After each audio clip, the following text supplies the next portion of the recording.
Conexão Esperato. Uma produção Esperato Investimentos. Tudo o que você precisa saber sobre o mundo dos investimentos.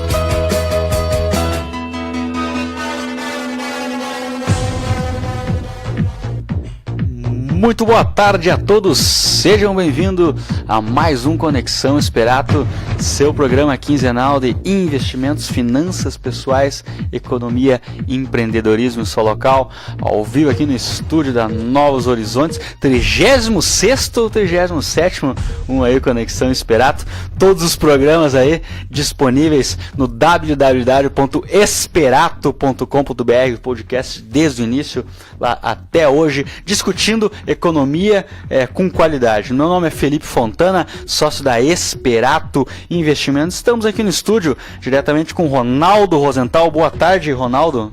Boa tarde, Felipe, Ranieri, Fábio, boa tarde aos ouvintes. Hoje vamos trazer dois temas polêmicos. Opa. Privatizações e Bitcoin. Polêmicas aí no programa Conexão Esperato. Também aqui nosso CEO da Esperato Educação, Ranieri. Boa tarde, Ranieri. Boa tarde, Felipe. Boa tarde, Ronaldo. Vamos vir para o terceiro bloco falar um pouquinho de Bitcoin, né? Excelente. Eles é o Mânica Júnior, daqui a pouco entra diretamente de Miami, Boca Raton, Flórida, trazendo aí um pouco mais aí sobre esse momento da Bolsa. Todo mundo tem nos questionado aí, esse momento de quase topo histórico, buscando aí o topo histórico de 72 mil pontos, o índice futuro 70 mil pontos. Onda de privatização, muita coisa boa a gente vai discutindo no programa, ok? Vamos aí iniciando então com o relatório Focus, relatório do Banco Central, disponível lá no Banco Central do Brasil, que traz aí o que os principais players da economia, as principais instituições financeiras e economistas esperam dos dados econômicos para esse ano, né? Expectativa aí de o índice de inflação fechar em 3,51% até o final do ano. 2018 espera-se 4,20% a inflação, muito parecido. Na verdade, o índice subiu, essa expectativa devido à alta dos combustíveis, né? Hoje aí alguns postos aí na cidade 4,19, 4,20. Alguns locais aí passando dos R$4, mas todos os locais no Brasil, no Rio Grande do Sul, né, em torno aí de R$4. O IPCA aí teve variação de 0,35% em agosto, segundo maior resultado do ano, porém, expectativa era de 0,4% que o mercado estava esperando, né? Então, os transportes subiram 1,35%, a habitação 1%, os combustíveis, né, em torno aí de 5,96%, isso aí que foi o forte do índice, que subiu 0,28% só esse índice, né, na questão. Então esse reajuste realmente mexeu muito aí com a questão da alimentação e bebidas, né, mais uma vez uma deflação em torno de 0,65% do índice, mais uma vez a queda, principalmente aí o feijão carioca caindo 13,89%, batata inglesa 3,6%, leite também menos 3%, as frutas menos 2,43% e as carnes menos 1,37%. O que foi o vilão, né, foi a cebola e tomate em torno aí de 14,28%. Então, expectativas do índice de inflação, esse índice nada mais nada menos pega a alta ou a baixa do mês anterior, né, e faz todo esse índice em relação a esse mês dessa alta aí. Então, índice de inflação de IPCA 15 abaixo do esperado, que deixou forte foi a gasolina, né? Aí Eletrobras, né, a gente teve uma grande discussão, vamos falar um pouco sobre privatização aí no segundo bloco, né, pessoal? Vamos discutir um pouco aí. Eletrobras ontem, uma possibilidade aí de privatização das principais estatais, subiu na bolsa, que não as ações ordinárias com direito a voto, subiu em torno de 50% em um dia, em torno de 30% as ações preferenciais, demonstrando aí a possibilidade de privatização. Vamos discutir isso aí, depois tem um áudio do Eliseu muito legal discutindo sobre isso. Então Eletrobras aí, possibilidade, fez com que as outras estatais também subissem, com expectativa de mais, que saiu no final, depois todo um pacote de privatização, aeroportos, diminuindo cada vez mais esse peso do Estado, né, de manter essa despesa aí, passando aí para a iniciativa prioritária, buscar eficiência. E aí o governo faz a melhor coisa do mundo, né? Só participa dos dividendos, né? Como ele participa da nossa vida, tirando aí 40% do impostos, nossas receitas, do nosso trabalho. né, nada mais ou menos ficar só observando e levar os dividendos desse lucro. Então vamos discutir isso muito aí no segundo, terceiro bloco. Aviação, né, um índice muito interessante da aviação. Expectativa ali que tá, da discussão na Comissão de Serviços do Senado, né, discutindo a audiência pública, o projeto de resolução 55/2015, que fixa a alíquota máxima de 12% de cobrança de ICMS sobre o querosene da aviação. Isso mexe muito com a nossa região aí, né? Só essa baixa aí de 17, dependendo do caso, 22, 17 para 12%, pode gerar a criação de 74 novos voos diários no país, e segundo a Associação Brasileira das Empresas Aéreas. Então, isso aí com certeza a aviação regional bomba, né? O Estado, né, tirando menos recursos, fazendo com que as regiões se desenvolvam, né? Então, isso é interessante de comentar, né? A gente tinha um querosene muito alto, isso aí, querendo não, isola, né? Isso isola até as pequenas regiões, né, da aviação regional, né?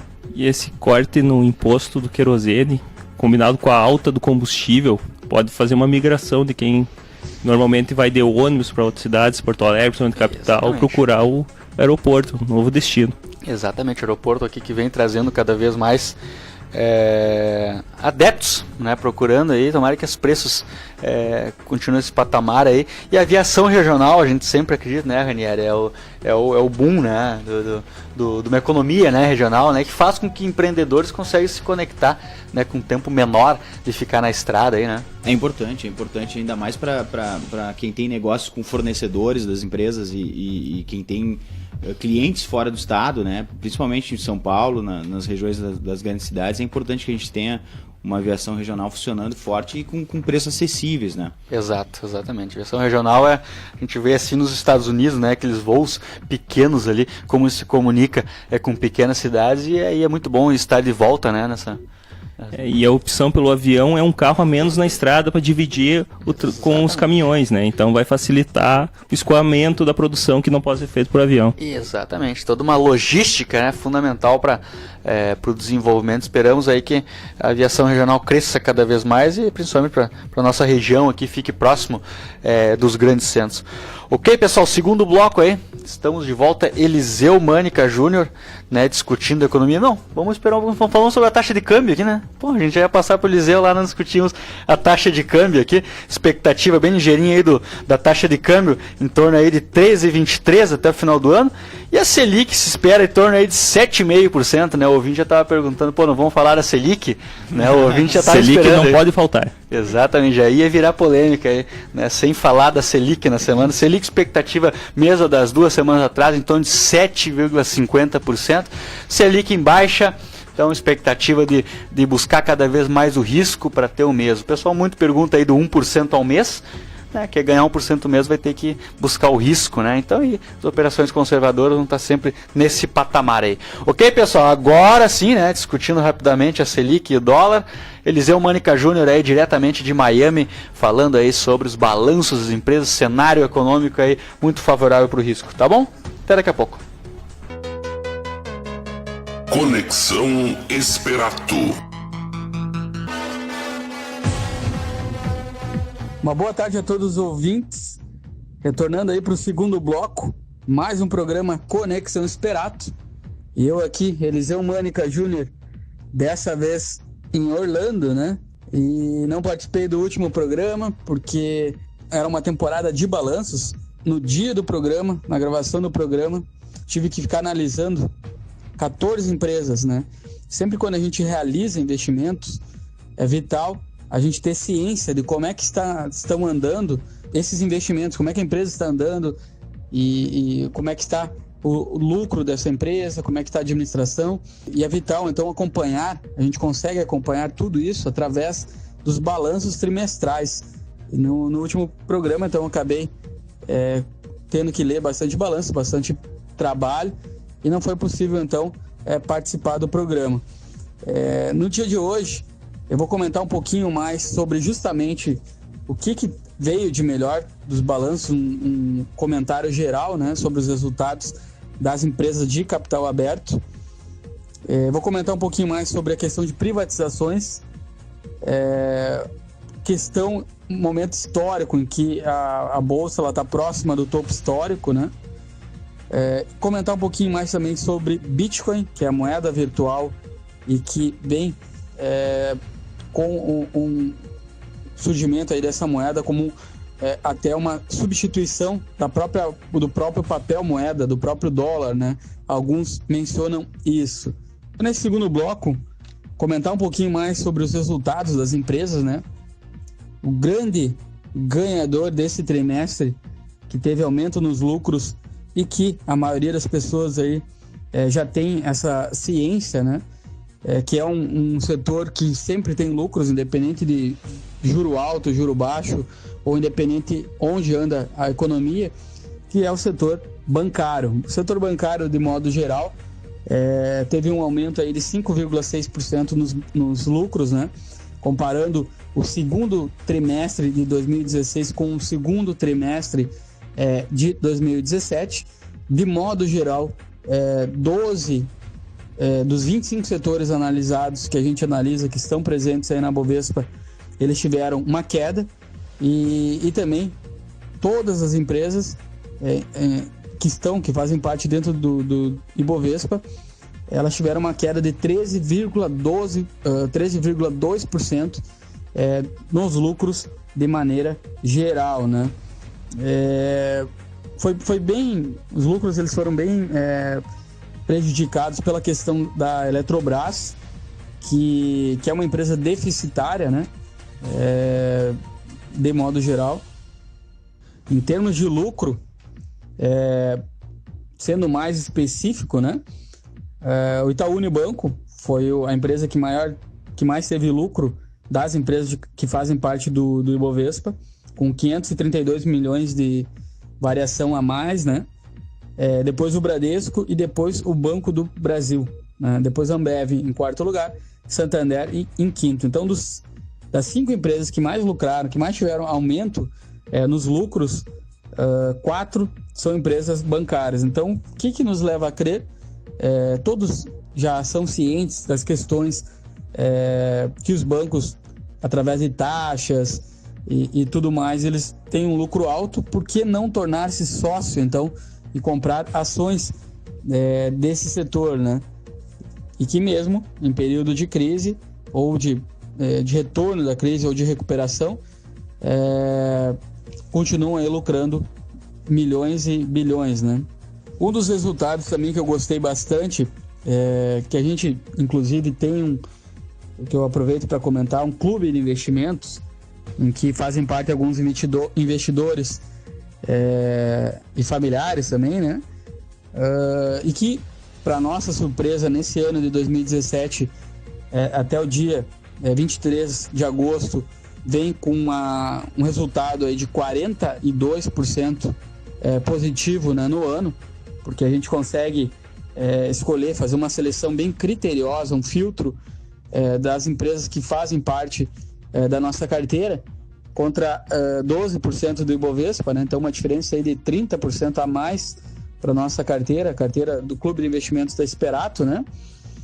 E um dos resultados também que nos chamou a atenção foi o resultado da nossa gaúcha, empresa gaúcha, a Graziotin, né? Que, apesar de vender aí no setor de varejo para a classe mais popular, vem sendo muito bem administrada.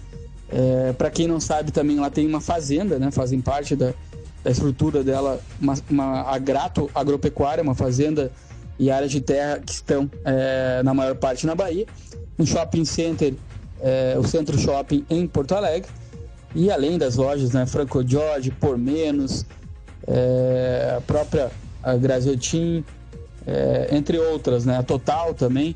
Então, uma empresa gaúcha e que veio também com excelente resultado, que chamou nossa atenção, né? Outro fato também que chamou a atenção, que tem a ver também com essa perspectiva de recuperação da economia brasileira, a própria Bolsa, ela o índice da Bolsa Ibovespa, ele é um indicador antecedente, ele serve como um termômetro da própria recuperação da economia. E ele vem subindo bem aí no ano de 2017, 2016 já subiu 38%, né? 2017 mais 12%, e E para nossa surpresa, estamos nos 70 mil pontos do Ibovespa, né? O Ibovespa é negociado em pontos e esse é o maior patamar desde 2011. Então, apesar de todo o noticiário aí menos positivo, né? Que infelizmente notícias mais negativas são os que mais vendem jornal, né? Mas a gente sempre tem que ter uma opinião, uma crítica, né? Um filtro para tudo que a gente lê ou ouve. O Ibovespa, então, ele atingiu aí o maior patamar desde 2011. Então isso merece ser comentado, né, também. Por quê? Porque é um indicador antecedente, é um termômetro aí da melhora da economia. Pessoal, vamos passar aí pro estúdio. Ranieri, Felipe e o Ronaldo podem até comentar um pouquinho mais sobre esses assuntos, né? E eu volto no terceiro bloco.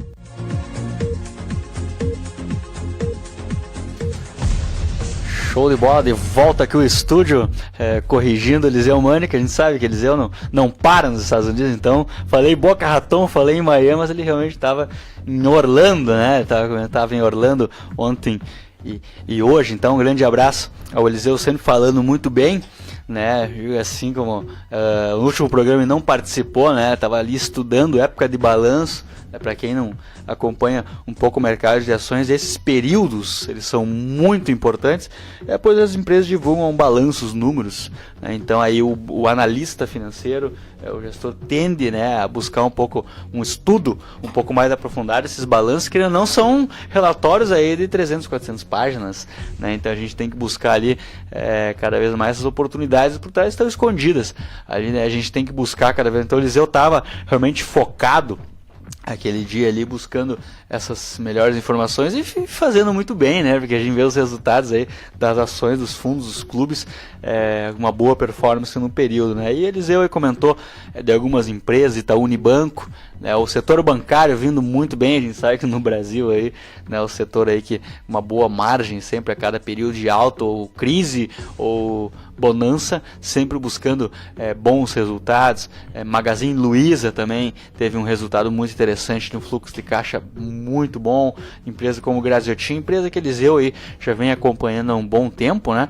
E buscando e tem conseguido trazer retornos. E renda variável é assim, né, Ronaldo e Ranieri? Renda variável, o nome já diz, ela varia, né? Então as empresas não podem ter aquela ideia, vou investir lá, dá 2% ao mês, dá 1% ao mês. Não, a empresa boa, aquela que ela segue num patamar. A empresa boa tende ao longo prazo buscar um bom retorno. Curto prazo a bolsa é essa loucura, né? A gente fala de especulação, oferta e demanda, ursos versus touros, né? Mas os fundamentos nas empresas, uma empresa boa, se o lucro crescer 1000% em 10 anos, a empresa vai junto, a cotação vai junto, né? Então isso é interessante. E a renda variável, ela chama atenção geralmente quando está em alta, né? Então, muitos investidores que não têm o costume de acompanhar, né, a variação do mercado e quando chega no jornal, quando chega na notícia de que o mercado está em alta, a gente chegou a um topo histórico, algumas coisas, notícias desse tipo, o pessoal vem perguntar e falar sobre renda variável, e esse já é o momento, digamos, tarde, né, Felipe? O bom é tentar achar o fundo do mercado, né, Ronaldo? Até aproveitando esse debate que entramos agora, Felipe, tu acredita que vai vir uma onda de privatizações? A economia está se encaminhando para isso ou não? É uma boa pergunta, né? O que a gente vê das privatizações? Como é que o mercado vê essas privatizações, né? E a gente sabe aqui das limitações, às vezes, de uma estatal, né? Cargos políticos, uma coisa podia ser um pouco mais eficiente, né? A questão de uma gestão, né? De administração de grandes empresas, né?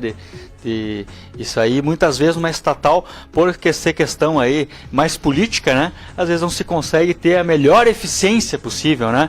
Então, às vezes, podendo, né, ter uma melhora. Mas, né, e a privatização, até interessante a discussão que deu alguns grupos hoje de manhã, né, essa questão de privatização é bom para quem, né, é uma concessão, como é que funciona isso daí? Com certeza é uma pena, né, que o governo utiliza, às vezes, a privatização para fechar o caixa, né? Como você esse é um problema. Você chegar e que nem você, você tem uma despesa aí de 20 mil reais mensais e aí você vende um terreno para fazer o seu custo fixo. Não é a melhor maneira de administrar, né? Exatamente. A gestão deve ser feita, antes deve ser feito um trabalho de redução de custos, né? Nas diversas esferas do governo. Exatamente. E a partir daí, talvez utilizar um ativo para, de repente, comprar outro. E não para tapar furo, né? Exatamente. É complicado. Mas como a gente sabe que, às vezes, o setor, né, o público tem um interesse, talvez outro aí, e se tendo na mão de pessoas não competentes, é melhor às vezes entregar isso aí para pessoas competentes, né, que visam lucro, entre aspas, né, e a gente tem que quebrar essa ideia do lucro, porque às vezes quanto mais lucrar, mais imposto, né, a gente vai ter, e a gente não vai ter esse risco, né, de chegar lá, assumir o risco do petróleo, né, colocar lá um risco de energia, né, passa o risco para a iniciativa, passa a bucha, né, e deixa os caras lucrarem, e a gente, quanto mais lucro, mais imposto. Um argumento que se tem muito forte contra as privatizações é que seriam os setores estratégicos, né? Nessa hora a gente sempre lembra da visita que teve a Margaret Thatcher aqui no final dos anos 80, no início dos anos 90, que fizeram uma pergunta para ela, mais ou menos assim, o que a senhora acha do setor do petróleo estar na mão da iniciativa privada? Não seria um setor estratégico, um setor importante para o país? E a resposta dela é bem interessante, faz a gente pensar. Ela respondeu mais ou menos assim: quer alguma coisa mais estratégica, mais importante para o país do que comida, alimentação? Nem por isso o governo precisa plantar batatas, né? Mas a gente precisa então fazer essa reflexão, né? O que o governo deve, quais são as prioridades, qual é que deve ser o escopo do governo? Acho que essa é a grande discussão que a gente tem hoje no meio político, né? E que dá grandes debates aí, enfim. Mas o fato de que o Felipe comentou, que a gente comentou até em grupos aqui, de vender ativo para tapar furo de caixa, é um problema de gestão, não é a melhor forma de fazer isso. Exatamente. Então, mas, né, já saindo um pouco dessa ideia da privatização, os prós e os contras, né, ela, querendo ou não, para o investidor, né, em bolsa, ele tende, né? Por que estoura 30%, 50%? Sim. Porque se vê lá muitos, né? A possibilidade de uma Petrobras ter uma gestão mais eficiente. Não ter lá aquele político lá ganhando 30 mil reais no mês, né? Querendo lá questão de discutindo, e sim vai ter um conselho de administração do mercado. Isso é interessante ver empresas hoje, de conselho de administração de grandes empresas, pega uma Ambev, doutor em contabilidade, doutor realmente lá formado no exterior, em Harvard, especialista em economia. Às vezes uma empresa estatal é o político indicado, né? Nada contra o político indicado, mas aí entra a ideia da meritocracia, né? Então o mercado, ele vê essas possibilidades aí, ela vê essa possibilidade de uma melhora de gestão. Uma empresa já é lucrativa, né? Ela já é lucrativa, imagina com uma melhora de gestão. Então, por isso que as empresas estatais, elas sobem, né? E outro engessamento da administração, muitas vezes tem que fazer licitações para contratar, muitos orçamentos para comprar, não pode tomar uma decisão rápida. Então ele perde o tempo no mercado. Exatamente. Então, o mercado às vezes é o melhor auditor nesse período, nessa questão, né? E então o mercado gosta, né? Nesse sentido, chegando aí um topo histórico, vamos discutir um pouco aí no terceiro bloco, né? E comentar também aí o retorno dentro do Clube de Investimentos, né? Que é administrado aí por uma equipe aí da Esperato e buscando um retorno de 45%, em torno aí de 45% no ano, né?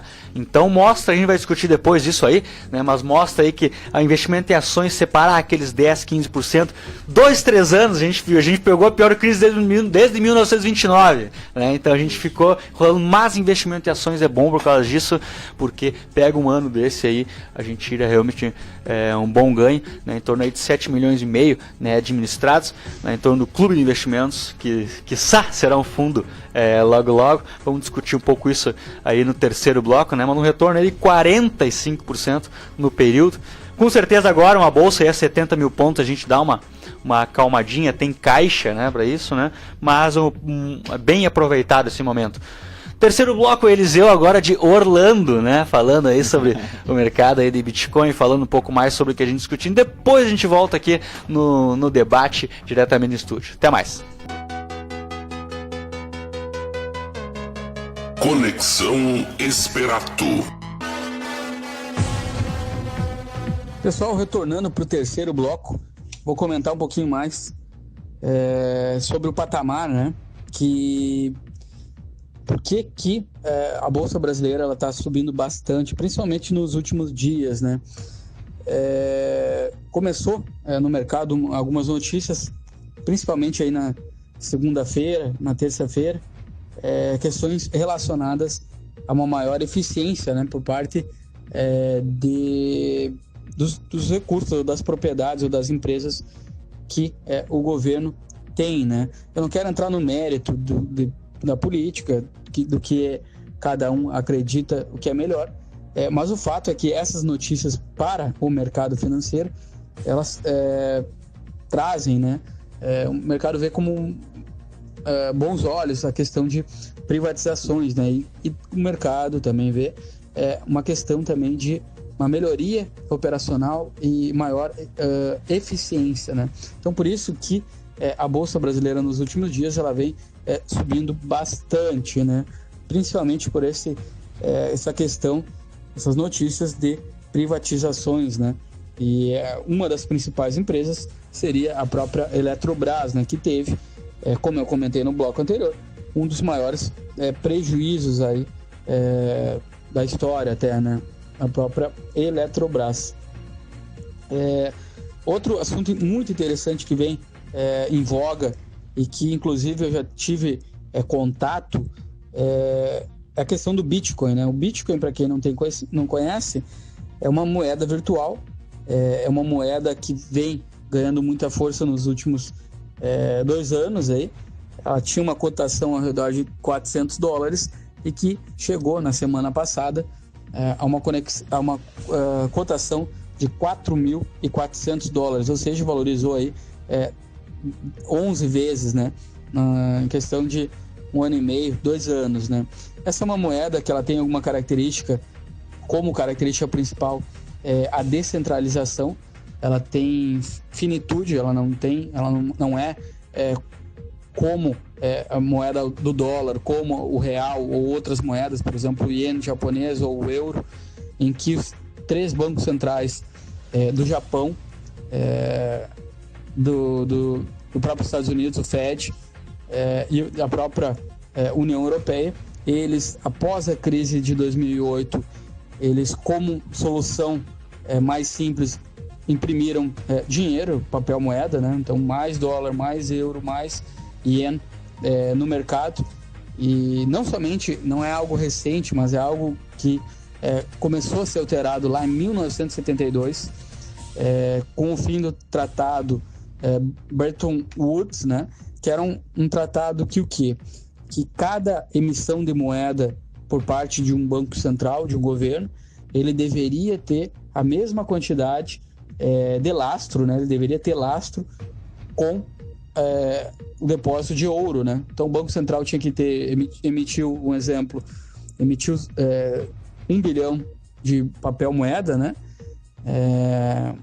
De dólares, vamos dizer, deveria ter 1 bilhão em ouro. Isso fazia o quê? Trazia um maior controle quanto à emissão de dólares, de euro ou iene, né? E a partir de 1972 acabou esse padrão ouro, né? E aí foi permitido aos bancos centrais realizarem emissões de papel moeda livremente.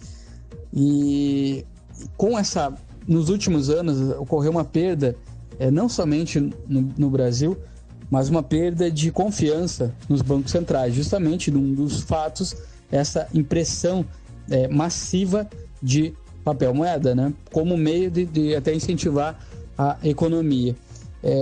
Dado esses fatos, algumas moedas virtuais, mas que têm interferência, que são aceitas em negociações por mundo afora, né? Ganharam força. Uma delas é o Bitcoin, né? Que o pessoal vem comentando bastante aí nos últimos meses. O Bitcoin ele tem finitude, então ele é algo que não é como um papel moeda. Ele é uma moeda virtual, mas ele tem finitude, ele não é como o papel moeda que os bancos centrais emitem sem controle. ele tem finitude e ninguém tem um controle, digamos assim, do Bitcoin. É como na internet, né? Todas as pessoas têm partes das transações do Bitcoin, algo seguro, só que ninguém tem, ele é descentralizado, ninguém tem o poder, digamos assim, de manipular essa moeda, por isso que ela vem ganhando força e sendo considerada até substituta potencial para o próprio dólar, né? A questão do Bitcoin, ele é aceito em negociações, essa moeda virtual é aceita em compras em supermercados, por exemplo, na Califórnia existem terminais ATM, são terminais em que, apesar do nome assim parecer diferente, mas são terminaizinhos em que se retira dinheiro, como tem no Brasil, né, também, aqueles terminais eletrônicos para sacar dinheiro. E nesses terminais ATM é possível trocar, por exemplo, Bitcoin por dólar, por ien, por euro, de uma maneira fácil, acessível, né? Inclusive há cartões de crédito de Bitcoin, né, por exemplo. Então, o Bitcoin, para quem não conhece, vem ganhando força aí bastante nos últimos meses, né, pela elevação na sua cotação, né, que estava aí a $400 há um ano e meio e já atingiu na semana passada $4.400, né, o que é bastante. Outro fato que vale salientar, questão da própria XP Investimentos, que a gente é um escritório que representa, né, a XP Investimentos, e atingiu na semana passada agora, dia 15 de agosto, para ser preciso, a marca de 100 bilhões de reais em ativos sob administração. Isso aí demonstra todo o poder da empresa. Cada vez mais as pessoas veem que realizar investimentos deve ser feito através de especialistas, né? Com pessoas que tenham um foco, um conhecimento maior e que consegue-se, através de uma plataforma, realizar investimentos em mais de 30 bancos num único local, sem taxa de manutenção, taxa de abertura de conta e outras taxas mais, né? Então a XP atingiu a marca de 100 bilhões de reais.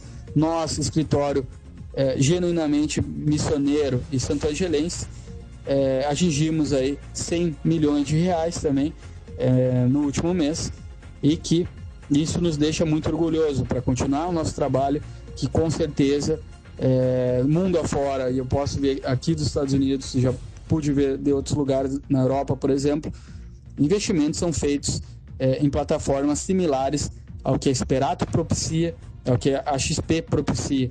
Então, se você ainda não realiza investimentos, se você ainda realiza investimentos via modo tradicional, provavelmente você vai nos próximos meses rever esse conceito, né? Porque provavelmente aí você está deixando de ganhar dinheiro, né? E além do mais não está investindo com especialistas. Pessoal, eu vou passando pro estúdio. Ranieri, Felipe e o Ronaldo podem comentar um pouquinho mais sobre até o que eu falei. E eu fico por aqui hoje, aqui de Orlando. Inclusive, essa questão que eu comentei da própria XP Investimentos, acabei captando na semana passada investimentos de uma brasileira que mora em Nova York e que realizando investimentos aí através do escritório da Esperato de Santo Ângelo, né? Então isso muito nos orgulha. E eu vou ficando por aqui, com o pessoal aí do estúdio. Uma boa tarde a todos e muito obrigado aí pelo seu tempo, né? De volta aqui no estúdio, depois aí da explanação do Eliseu Mânica Júnior. Mais uma vez um abraço ao Eliseu Mânica lá em Orlando, sempre trazendo informações pertinentes, captando, né, investindo assessor financeiro, captando aí recursos aí de todo o mundo inteiro para Esperato aqui em Santo Ângelo, né? Comentaste muito bem, diga do modelo tradicional, né, para o modelo novo, né? A expectativa aí da XP Investimentos chegou a 100 bi, né, cara? 100 bilhões de reais. Escritório aqui também em torno de 100 milhões. Então, expectativa para os próximos anos, cada vez mais esse modelo ficar mais forte, a expectativa é buscar os 900 bilhões. E ainda tem espaço para crescer, porque a gente se comparando com as outras economias, a quantidade de investimento que é feito por escritórios, por agentes independentes aqui no Brasil, chega a 1%. É isso aí. Dá pra dizer isso aí? O maioria muito espaço para crescimento ainda. E aquela coisa que a gente fala, o Previdência, um exemplo, né? A gente tem conversado bastante sobre isso, né? Hoje 92% das previdências privadas que estão nos bancos, né, nos principais bancos, perdem para o CDI, né? Então a gente vê assim um espaço aí, e o investidor precisa tem a portabilidade, né? Tu não é obrigado a ficar com aquele dinheiro lá. Exato, pode fazer uma portabilidade que nem de celular, né? Faz a portabilidade, é seguro porque é feito uma seguradora, né? E olha, e o investidor precisa de assessoria. Eu digo, o brasileiro ele precisa de assessoria nos seus investimentos, né? E o interessante desse número, a XP chegando a 100 bilhões e tendo apenas 1% do mercado, mostra que a XP está praticamente sozinha como corretora. A maior instituição que mais tem patrimônio captado é o Itaú, que tem 700 bilhões. É 7 vezes mais que a XP.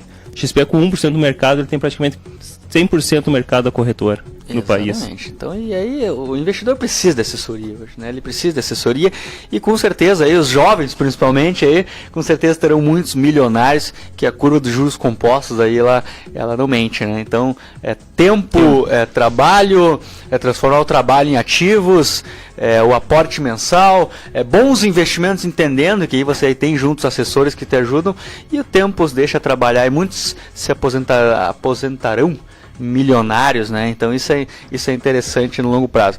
Bom, Eliseu discutiu bastante sobre Bitcoin, né, pessoal? Aí. Até antes de entrar em Bitcoin, Felipe, nós falamos no último bloco um pouco sobre a Bolsa de Valores e a onda de privatizações. A Bolsa chegou a um patamar de 72 mil pontos. Tu, como analista de mercado, que opera todo dia, tu acredita que essa onda de privatizações ainda vai fazer o valor da Bolsa subir ou ela já chegou no seu topo histórico? O que tu acha? Boa, excelente pergunta aí. Como é que a gente vê esse cenário aí, né? Pergunta de $1 milhão. Pergunta de $1 milhão. Se soubesse, já estava em joelho internacional. Isso aí. É aquela questão, né? A gente vem de uma alta, eu lembro o clube 45%, o Ibovespa 17%, né? Então, com certeza agora vem segurando um pouco o freio que a gente pode estar aí num topo de mercado. Quando tu fala clube, só para o ouvinte entender, é o Clube Elevato, que é que vocês têm que a gente, desde 2008. Tem que administra aqui, né? Há um bom tempo, o clube regional, né? Administra, então aqui começou, né? Antes uma empresa como se fosse um clube, né? Uhum. Então, uma maneira que a gente utiliza aí para investimento de longo prazo em ações, né, e que a gente tem conseguido entregar um bom resultado aí ao longo do tempo, né? Então agora vem segurando um pouco o freio, né, porque realmente a gente está num topo de mercado, mas olha, a gente vê assim uma inflação controlada e o que faz a compra e a venda, que o Eliseu lá faz muito bem essas análises, toda a equipe, principalmente de gestores, faz essa análise, é o balanço, né? Se o balanço nos diz que para vender a gente vende, se o balanço diz para comprar a gente compra, né? Aquela questão barata ou caro, né? Uma empresa pode sair dos R$10 para os R$100, mas se o lucro estiver crescente a gente está comprando, né? E isso aí, Eliseu comentou no segundo bloco, as empresas estão trazendo, né? Então tem muito potencial para buscar. E com as privatizações, a gente sabe que isso aí vai ter um custo menor para o Estado também manter isso daí. Com certeza isso entra no caixa do Estado, responsabilidade fiscal, né? Depois se discute muito a ideia da reforma da Previdência também, são passos importantes. Isso aí, querendo ou não, faz com que o juro esteja cada vez menor, o investidor tende a buscar a bolsa. Sempre é importante dizer, né, pessoal, o índice Bovespa ele começou em 1968 com 0 pontos. E hoje ele está aí com 70 mil pontos. Então, a gente discute aquelas questões assim, polêmicas. A bolsa cai ou sobe, a bolsa longo prazo sobe, cai. Não é investimento, mas ela saiu de 0 pontos.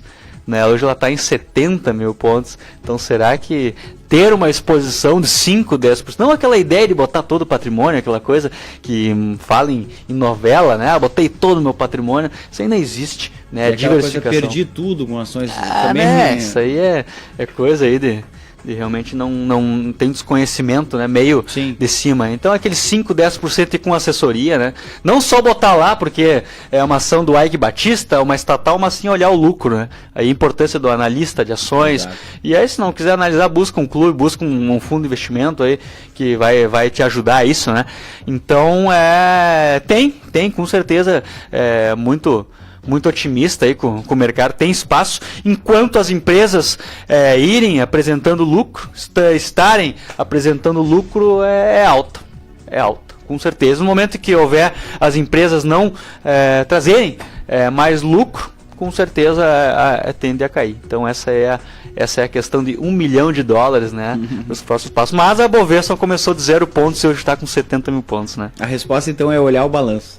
É isso aí. E o Bitcoin também é uma pergunta de $1 milhão ou não? Nossa, ficou tudo as perguntas para mim aqui, né? É um debate, né? Não, mas o Bitcoin é interessante, né, Ranieri e Ronaldo? Tem um artigo do Ronaldo lá que fala muito bem, sistema blockchain, né? O sistema do Bitcoin muito bom, que agora pode ser essa ideia de estar negociado em bolsa, né? Sistema, por ser registrado e não poder ser alterado, ele é usado na Suíça, como registro de imóveis já. Tu compra um terreno lá, tu registra ele e não pode ser alterado. Eles acharam uma forma mais segura para utilizar nos cartórios de imóveis.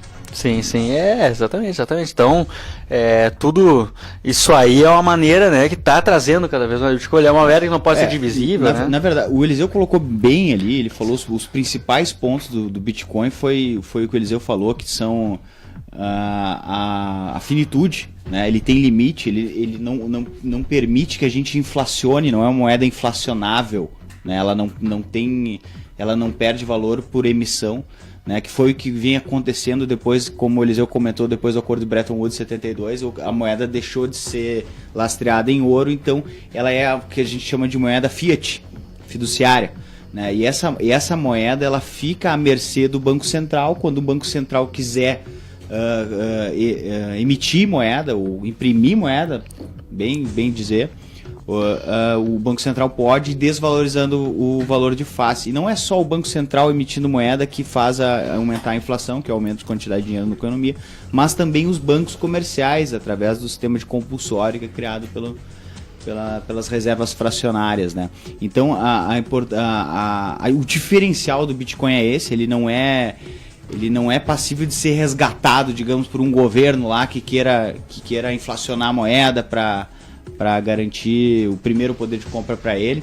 A outra característica principal aí do Bitcoin é essa de descentralização, né? Então essa do governo, a gente não tem uma unidade central controlando, ela é feita pela tecnologia de blockchain através da mineração, e cada vez que uma transação, quanto mais tempo uma transação fica online, é mais difícil dela se perder. Então ela tem uma confiabilidade bem grande. A gente pode até conversar, de repente trazer um especialista para falar um pouquinho mais dessa moeda, porque a gente está falando porque a gente leu e ela é um pouco obscura ainda no mercado. Mas antes de passar para o Ronaldo está me apontando aqui, chamando, tá, deixa eu falar. Não, só a Bolsa de Chicago anunciou que vai começar a negociar Bitcoin em breve. Ronaldo. Se a Bolsa de Chicago começar a negociar, realmente vai levar a moeda para outro patamar. Mas só um pedaço que o Ranieri falou aqui e destacou bem. Nem tudo que é finito significa que vai ter uma valorização, né, Ranieri? É bom deixar claro para o ouvinte. Sim. Pode estar entrando apenas em mais uma bolha. Sim, exato. A questão é assim, o valor, o que a gente pensa assim, o Bitcoin estava, quando o texto, tu escreveu o texto do Bitcoin, acho que um mês atrás, mais ou menos, o Bitcoin estava valendo R$6 mil, né, um Bitcoin. Hoje está 14 mil, a gente comentava aqui no intervalo. E agora vai subir ou vai descer? É a mesma pergunta de $1 milhão. Pode subir, pode descer, a gente não sabe. E você acha que a bolsa é arriscado, que tem um balanço das empresas, lucros, analistas analisando? O Bitcoin é apenas oferta e demanda, né? O que vai transformar o Bitcoin, na verdade, o que vai transformar o Bitcoin numa moeda aceitável ou não ou uma moeda de verdade, né, que a gente pode ter no bolso, digamos assim, é a capacidade dela ser aceita, da liquidez. Então, assim, não adianta tu ter assim, eu tenho 50 Bitcoins lá, que dá o quê? 500 mil reais, uma coisa assim. Como é que tu vai gastar como isso? Vai comprar o que com isso? Vai ficar trocando no mercado de câmbio? Na hora que tiver um cara aceitando na padaria ali na esquina pra tu comprar pão com Bitcoin, aí sim é uma moeda. Até lá não. E até esse valor elevado que ela tá agora, quando começarem a aceitar Bitcoin, não significa que o valor dela vai subir. Que pode entrar concorrentes no mercado, outras moedas também. Sim, exatamente. Então, nesse valor de já 14 mil reais Exato. um Bitcoin, tem que ter muito cuidado, pensar em investir agora, se é um bom momento. Ele pode subir como vai cair, é extremamente volátil. Exatamente. E aí, até para terminar, né, a frase do Warren Buffett, né, pra gente, como é que a gente pode levar a compra aí? Comprem, né, aos sons de canhões e vendam aos sons de violino, né? Então, quando todo mundo ali tá naquele burburinho ali, pode ser perigoso, né?